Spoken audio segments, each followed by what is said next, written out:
Magandang gabi po, Luzon, Visayas at Mindanao. Umabot hanggang kagabi ang mga tensyonadong pagtitipon sa ilang kalsada malapit sa Malacanang na sumiklab sa araw ng kabi-kabilang protesta kontra katiwalian sa buong bansa.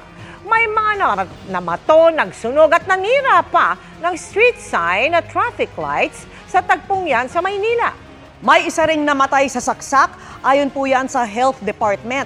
Sa gitna ng tinawag nitong girian ng mga pulis at mga taong sumabayan nila sa kilos protesta. Pero sabi naman ng Interior Department, walang nasawi sa mga nagprotesta. At nakatutok si Salima Refran.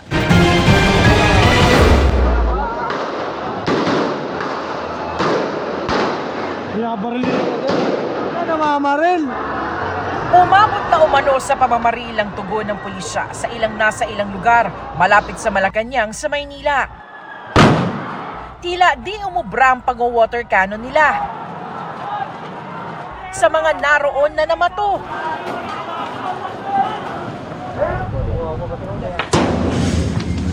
Nagsunog ng gulong ng container truck at motorsiklo. Panlipal to guys, panlipal na to guys. Tingnan yung motor guys, oh. Sinunog na. Nanira ng mga street signs at traffic lights.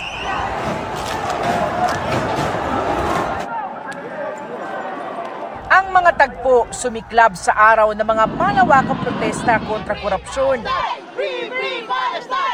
Ang girian sa pagitan ng pulisya at ilang grupo. Marami nang mamamatay sa lepto! Unang sumiklab sa Ayala Bridge nang subukan ng ilan na makalapit sa gate ng Malacanang at sa Menjola mula sa bahagi ng Luneta. Naku, nagkakahabulan! Nagkasuntukan na! Ay, bato, saglit!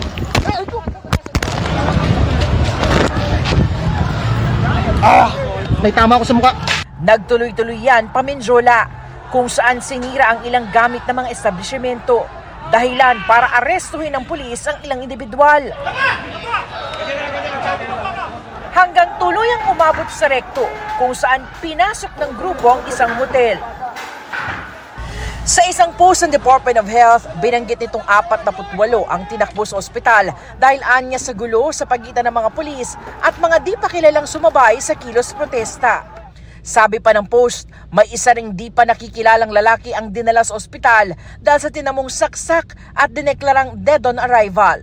Hindi malinaw kung bahagi ng girian ang pagkakasaksak sa kanya. Sabi ni Interior and Local Government Secretary John Vic Remulla, walang namatay sa mga nagprotesta.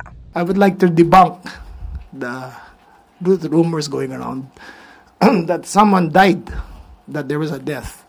There were 0 casualties. I repeat, there were 0 casualties. What is spreading around in social media is fake news. There were, however, people who got hurt. None of the protesters were seriously hurt. I repeat, none. By seriously, I mean that they would have to be hospitalized. The police got hurt more than the protesters.